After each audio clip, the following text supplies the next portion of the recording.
Welcome in this lecture. टॉपिकचं नाव सर्वांना माहीतच आहे, मॉर्फोलॉजी ऑफ फ्लॉवरिंग प्लांट. यामध्ये आपण मॉडिफिकेशनला स्टार्ट केली होती. त्यामध्ये फर्स्ट पण मॉडिफिकेशन आपली झालेली आहे.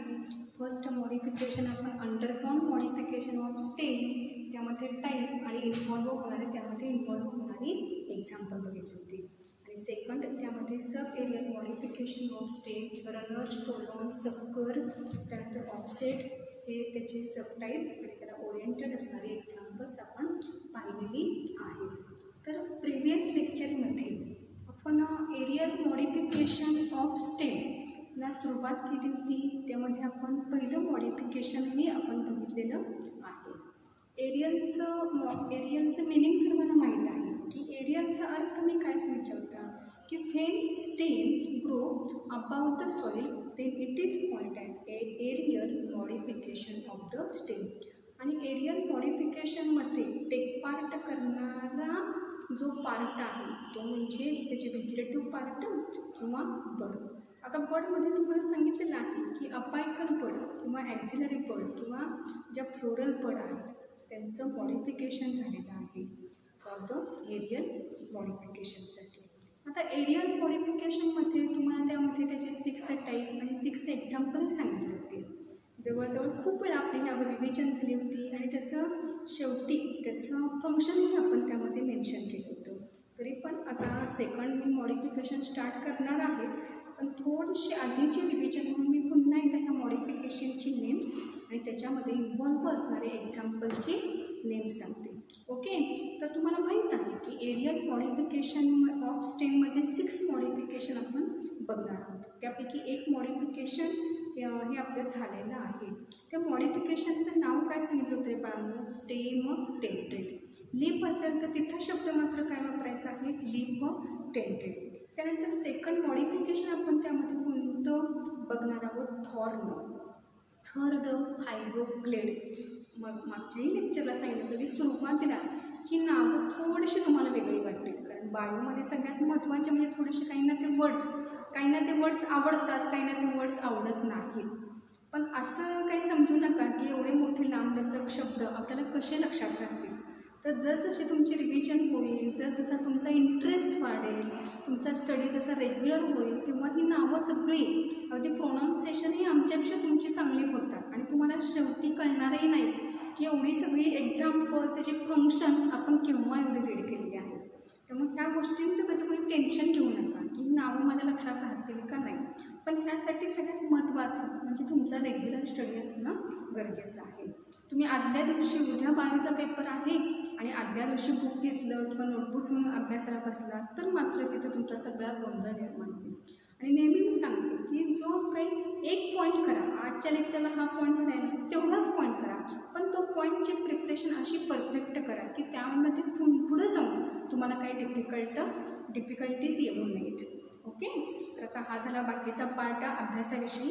आता मेन पार्टला आपण स्टार्ट करणार आहोत. तर एरियल मॉडिफिकेशनमध्ये तुम्हाला नावंही सांगितलेली आहेत. फर्स्ट नेम त्यामध्ये आहे स्टेम टेंड्रिल, सेकंड नेम आहे थॉर्न, त्यानंतर थर्ड फायलोक्लेड, फोर्थ क्लॅडोड, त्यानंतर क्लॅडोफिल आणि लास्ट त्यामध्ये मॉडिफिकेशन आहे.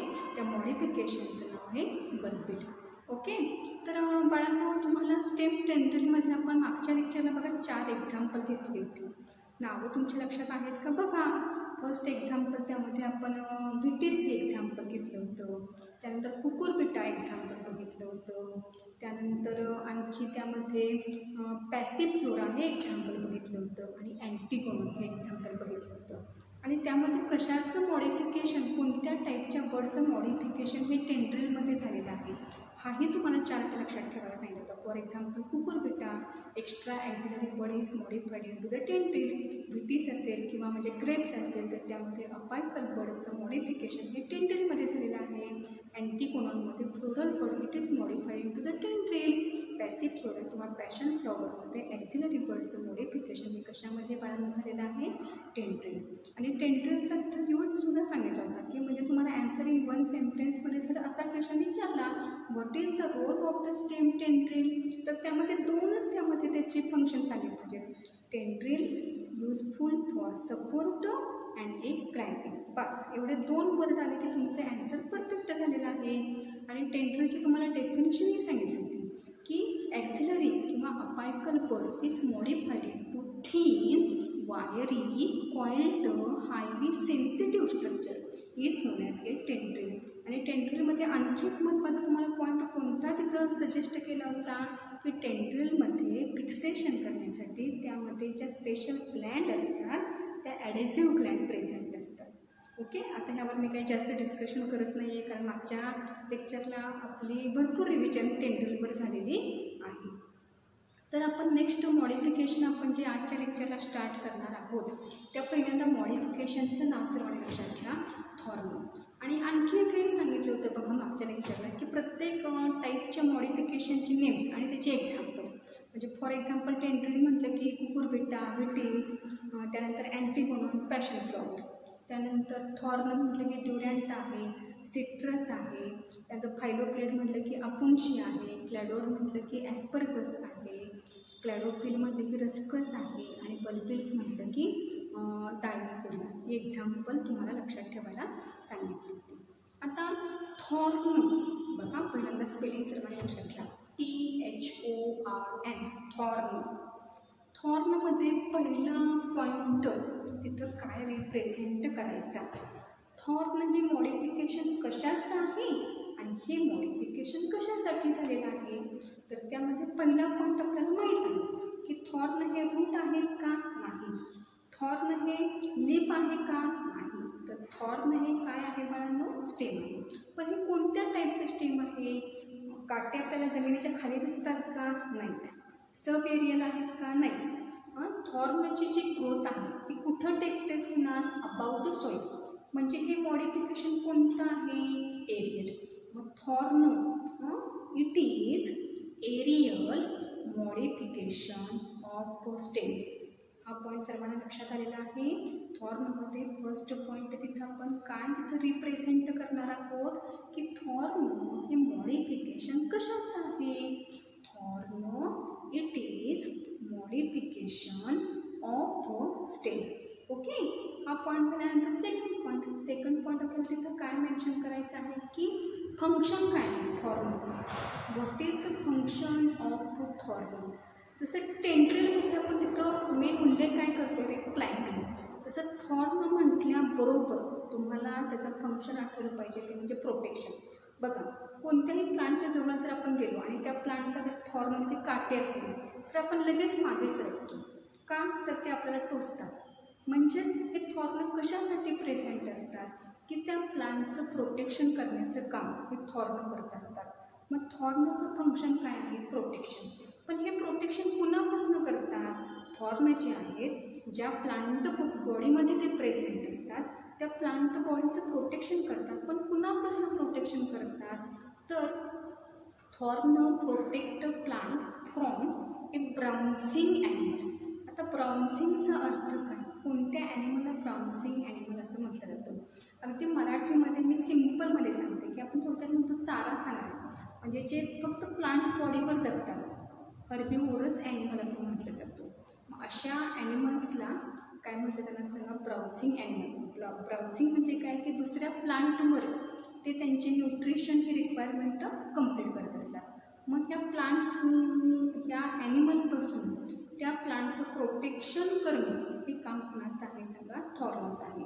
झाले, ह्यामध्ये पहिले 2 पॉईंट आपले झालेले आहेत. यामध्ये काही पाठांतर करायचं आहे का, काही मोठा अवघड पॉईंट आहे का, नाही, सिम्पल आहे. थॉर्न हे कशाचं मॉडिफिकेशन आहे, it is aerial modification of stem. Second point, it is modified for the protection. Okay, आता तिसरा जो पॉईंट आहे ते थर्ड पॉईंटमध्ये आपल्याला काय लक्षात ठेवायचं आहे की जसं आपण टेंड्रिल म्हणताना टेंड्रिलचं नेचर कसं सांगतो रे, थिन असतात, वायरी असतात, कॉइल्ड असतात. म्हणजे ज्या सपोर्टवर वाढतात तिथं त्या क्लाइम्बिंग म्हणजे कॉइलिंग करून राहतात की वीक स्टेम्ड प्लांटला आधार देण्याचं काम ही टेंड्रिल करतात. मग थॉर्नचं नेचर कसं असतं तर सर्वांनी लक्षात घ्या. पहिल्यांदा म्हणजे थॉर्न हे हार्ड असतात, पॉइंटेड असतात आणि उडी असतात. उडीचा अर्थ काय, लाकडासारखे.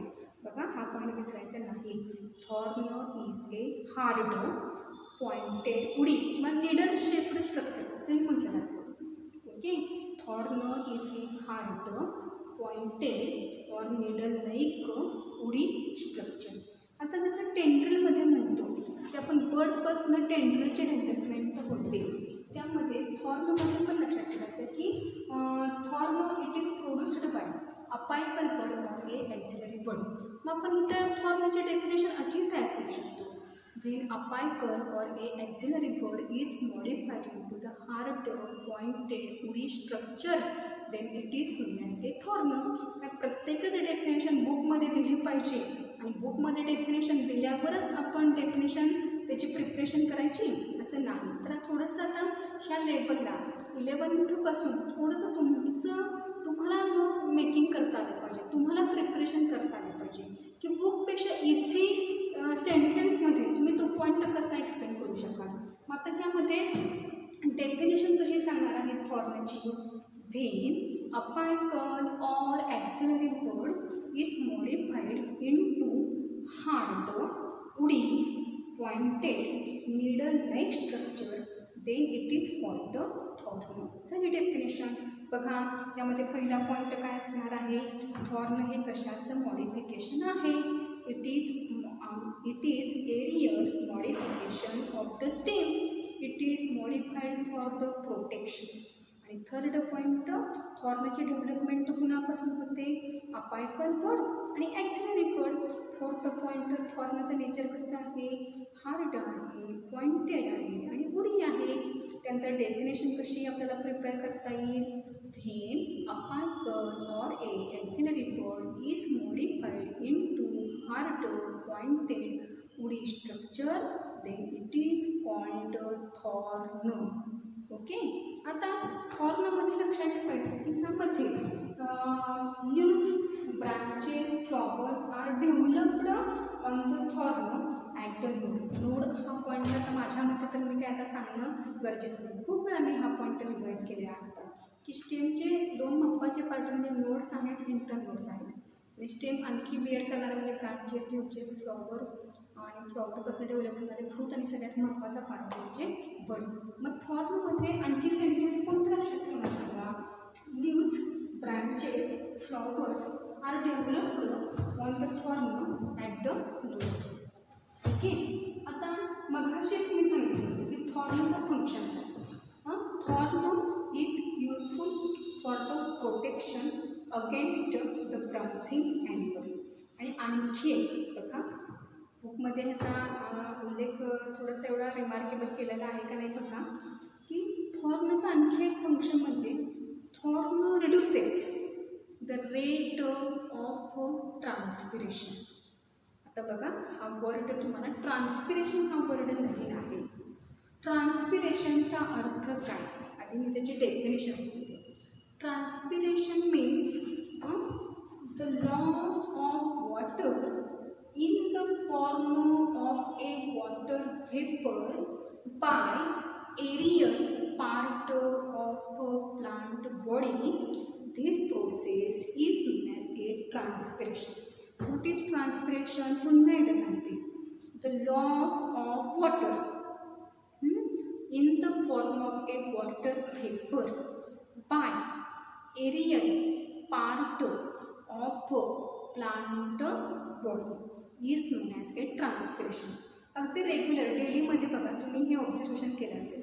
जर आपण अगदी मॉर्निंग टाईमला जर गेलो एखाद्या प्लांटला आपण हात लावला तर आपल्याला काय लगेच जाणवतं रे की ते प्लांट थोडंसं ओलसर झालेलं आहे. ओलसर झालेलं आहे म्हणजेच त्यातून काय झालेलं आहे सांगा, वॉटरचा लॉस झालेला आहे. पण हा जो वॉटरचा लॉस आहे तो हा कशाच्या फॉर्ममध्ये लॉस झालेला आहे, in the form of a water vapours. त्यामुळे पानाच्या वर बघा आपल्याला असे दवबिंदू आल्यासारखे दिसतात.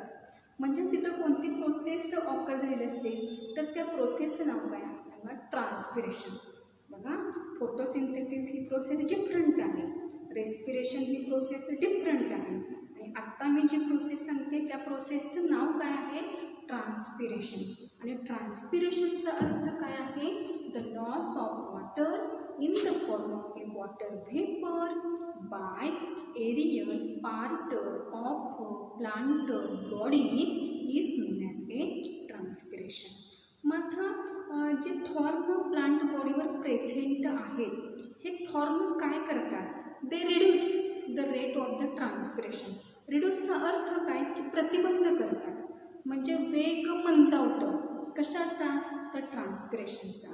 का हे काम करतात ते रिडक्शन, तर हे लक्षात घ्या की शक्यतो जे थॉर्न आहे ते झिरोफायटिक प्लांटमध्ये प्रेझेंट असतात. आता झिरोफायटिकचा अर्थ काय तुम्हाला माहीत आहे की जे प्लांट कमी पाण्याच्या रिजनमध्ये वाढतात, की जिथं पाण्याचा साठा कमी आहे, अशा प्लांटला आपण काय म्हणतो रे, डेझर्ट प्लांट. मग ऑलरेडीच ह्या प्लांटला पाणी कमी मिळालेलं आहे आणि जर ट्रान्सपिरेशनद्वारे जर ह्या वॉटरचा लॉस झाला तर त्या प्लांटला पाणी म्हणजे वॉटर प्रोव्हाइडच होणार नाही. आणि म्हणून हा वॉटरचा जो लॉस आहे तो रोखण्यासाठी थॉर्न हे कोणतं काम करतात, they reduce the rate of the transpiration. अगदी काही एवढं तुम्हाला लक्षात नाही आलं तर या लेवलला फक्त एवढंच लक्षात घ्या की thorn reduces the rate of the transpiration, that is they reduce the water loss from the plant body. Okay, कारण आताच्या ह्या लेवलला तुम्हाला लगेच ट्रान्सपिरेशन ही टर्म समजेल असंही नाही आणि समजावे हेही महत्त्वाचं नाही, कारण काय हे तुम्हाला थोडासा हा जो पार्ट आहे ट्रान्सपिरेशन, स्टोमॅटा, हे 12मध्ये तुम्हाला डिटेल तुमचा स्टडी होणार आहे. फक्त थॉर्नचं जर तुम्हाला फंक्शन कुठं बाय सपोज विचारलं गेलं तर तिथं मात्र हे 2 पॉईंट तुम्ही तिथे इंडिकेट केले पाहिजेत. Thorn responsible for a protection against browsing animal and thorn reduces rate of transpiration. बघा स्पेलिंग काय तिथे करते, TRANSPIRATION,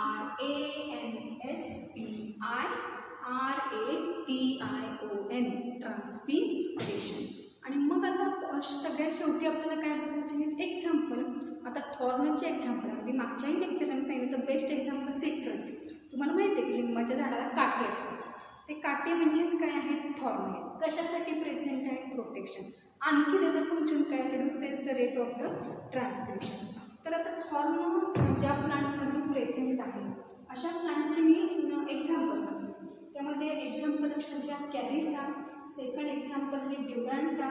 थर्ड सिट्रस. आणि लास्ट एक्झाम्पल लक्षात घ्या, बोगनवेलिया.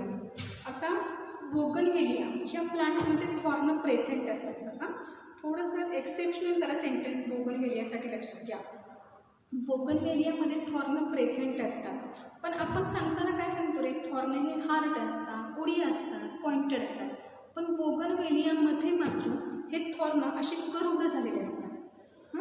आणि मग तिथं ते थॉर्नचा यूज कशासाठी असणार बोगनवेलियामध्ये, फॉर ए क्लाइंबिंग. म्हणजे त्या प्लांट बॉडीला क्लाइंब करून ठेवण्यासाठी, सपोर्ट देण्याचं काम हे कोण करणार सांगा, बोगनवेलियामध्ये प्रेझेंट असणारे थॉर्न. पण तिथं थॉर्नचं नेचर थोडंसं रिप्लेस्ड आहे. थॉर्नचं नेचर हे पॉइंटेड नाही, तर ते नेचर थोडंसं कसं आहे सांगा, करुड आहे. ओके, बघा पुन्हा एकदा मी एक्झाम्पल सांगते. फर्स्ट एक्झाम्पल आहे कॅरिसा. सेकंड एक्झाम्पल आहे ड्युरांटा. थर्ड एक्झाम्पल आहे सिट्रस. आणि लास्ट एक्झाम्पल आहे बोगनवेलिया. आता ह्यामध्ये बाळांनो काय लक्षात ठेवायचं आहे, कॅरिसामध्ये अपायकल बर्डचं मॉडिफिकेशन हे कशामध्ये झालेलं आहे, थॉर्नमध्ये. आणि ड्युरांटा, सिट्रस आणि बोगनवेलिया ह्यामध्ये ॲक्झिलरी बर्ड जी आहे ह्या ॲक्झिलरी बर्डचं मॉडिफिकेशन हे कशामध्ये झालेलं आहे सांगा, थॉर्नमध्ये. मी मागच्याही लेक्चरला सांगितलं होतं की जेव्हा मॉडिफिकेशन तुम्ही बघणार आहात त्यामध्ये बर्डचं नाव ते लिहायला विसरायचं नाही. म्हणजे त्याची प्रिपरेशन चांगलीच करून ठेवा. जिथं जिथं मॉडिफिकेशन आलेलं आहे, जिथं जिथं ती बर्ड आलेली आहे त्या बर्डच्या खाली डार्क अंडरलाईन करा, म्हणजे तुमच्या हा पॉईंट लक्षात राहील. मग कॅरिसामध्ये काय लक्षात ठेवणार सांगा, apical bud is modified into tendril. In Duranta, citrus, bougainvillea axillary bird is modified into the tendril. फक्त बोगनवेलियामध्ये एक स्टेटमेंट थोडंसं आपल्याला काय रिप्लेस करायचं आहे, in bougainvillea thorn is a curved and they are used as a climbing organ. Okay, नंतर तुम्ही जेव्हा हे लेक्चर झाल्यावर जी नोट प्रिपरेशन करणार आहात तेव्हा कुठेतरी रेक्टँगलमध्ये ही जी नोट आहे ती रिमार्क हे जे सेंटेन्स आहे ते अगदी डार्क हँडरायटिंगमध्ये असं रिमार्केबल घ्या, म्हणजे जेणेकरून एक्झामला जाता जाता तुम्ही वाचलं, तुम्ही त्याच्यावर नजर टाकली तरी तुमच्या लक्षात राहील. तर बघा थॉर्न, पुन्हा एकदा जरा रिवाईज करते हा पॉईंट. थॉर्नमध्ये फर्स्ट पॉईंट काय सांगणार आहे, thorn is a aerial modification of the stem. Second point, it is modified for the protection and reduce the rate of the transpiration. Third, thorn is produced by modification of the apical bud or axillary bud. Thorn are a hard pointed and needle-like structure, and definition of the thorn, when apical bud or a axillary bud it is modified into the pointed hard structure, then it is called as a thorn. Leaves, flowers, branches bear on the thorn at the nodal region. And thorn also useful for the protection and reducing the rate of the transpiration. आणि मग तिथं तुम्ही एखादी थॉर्नची figure दाखवा, त्यामध्ये असे pointed structure दाखवा आणि त्याला नाव द्या थॉर्न. एक्झाम्पल आहे कॅरिसा, त्यानंतर ड्युरॅन्ट आहे, सिट्रस आहे, बोगनवेलिया आहे.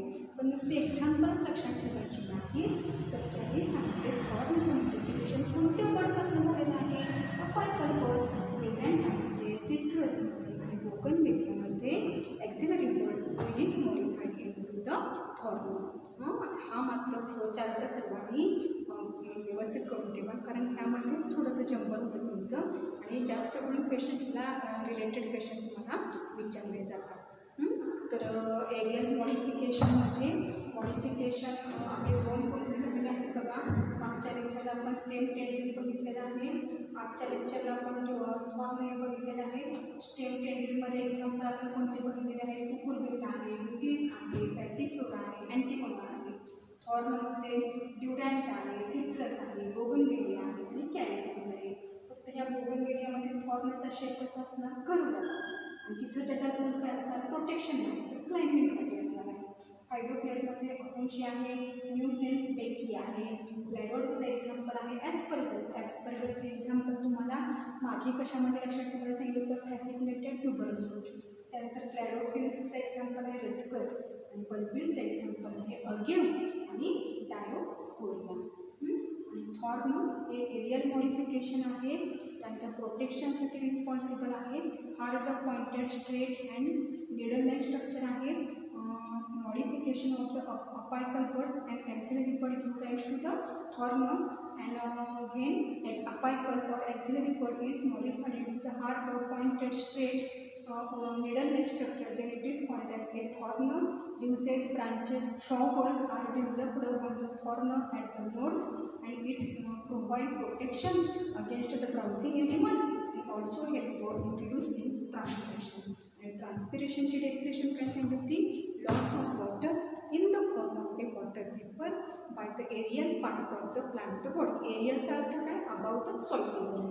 एक्झाम्पल कोणते आहेत त्यामध्ये कॅरिसा, त्यानंतर ड्युरॅन्टा, त्यानंतर सिट्रस आणि बोगनवेलिया. कॅरिसामध्ये अपायकल बडचं मॉडिफिकेशन हे थॉर्नमध्ये झालेलं आहे. ड्युरॅन्टा, सिट्रस आणि बोगनवेलियामध्ये ॲक्झिलरी बडचं मॉडिफिकेशन हे कशामध्ये झालेलं आहे, थॉर्नमध्ये झालेलं आहे. आणि बोगनवेलियामध्ये मात्र थॉर्न कर्व्ड आहे आणि क्लॅम्पिंग ऑर्गन म्हणून ते ॲक्ट झालेले आहेत. ओके, तर अशा प्रकारे आजच्या लेक्चरला आपण एरियल मॉडिफिकेशन ऑफ स्टेममध्ये सेकंड मॉडिफिकेशन म्हणजे थॉर्न मॉडिफिकेशन घेतलेलं आहे. आणि सर्वांनी ह्याची नोट प्रिपेअर करा, चांगली प्रिपरेशन करा, एक्झाम्पल लक्षात ठेवा आणि नेक्स्ट लेक्चरला आपण ह्यानंतरची जी मॉडिफिकेशन राहिलेली आहे ती मॉडिफिकेशन करणार आहोत. Thank you very much.